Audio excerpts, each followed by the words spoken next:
Now let's get to some of your late news headlines. The longest federal government shutdown in U.S. history is over, but it's going to take time for services to fully restart and for federal workers to get their pay back. Across Washington, employees returned to work within hours of the government reopening.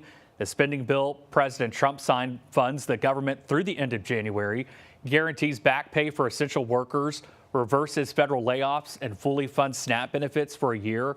The White House says workers could start seeing that back pay as soon as this weekend, and SNAP payments should go out within days. Travelers may still see delays with FAA flight restrictions in place at major airports for now, but disruptions are easing as air traffic controllers return. They went above and beyond. They helped individuals. They served extra shifts. They helped with transportation of people getting back and forth to work, other challenges that families may have. Homeland Security says some TSA officers who showed what it called exemplary service during the shutdown will receive a $10,000 bonus.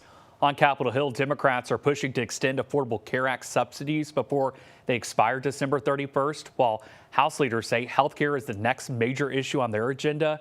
The Senate is expected to vote on health care next month.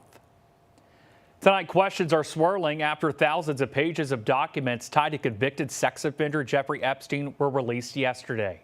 Among them, President Trump appears hundreds of times, raising new scrutiny about what he knew and the nature of their relationship.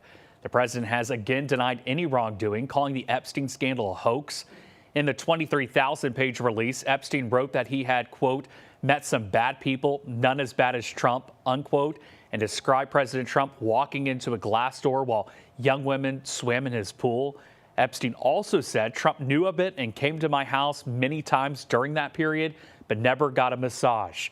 Trump has denied knowing of Epstein crimes. Lawmakers are pushing to make all Epstein case files public. Despite White House lobbying, the House plans to vote next week with enough support to pass, increasing pressure on the Senate to act.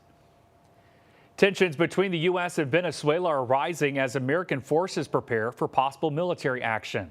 The Pentagon is reportedly weighing options, including strikes inside the South American country, and the U.S. is stepping up its presence in the region. F-35 jets are flying missions from a reopened base in Puerto Rico, and Marines are practicing beach landings. The USS Gerald R. Ford, the world's largest aircraft carrier, will soon join other warships in the Caribbean for what the Pentagon is calling Operation Southern Spear. So far, U.S. forces have destroyed 21 boats allegedly smuggling drugs, including one just 2 days ago.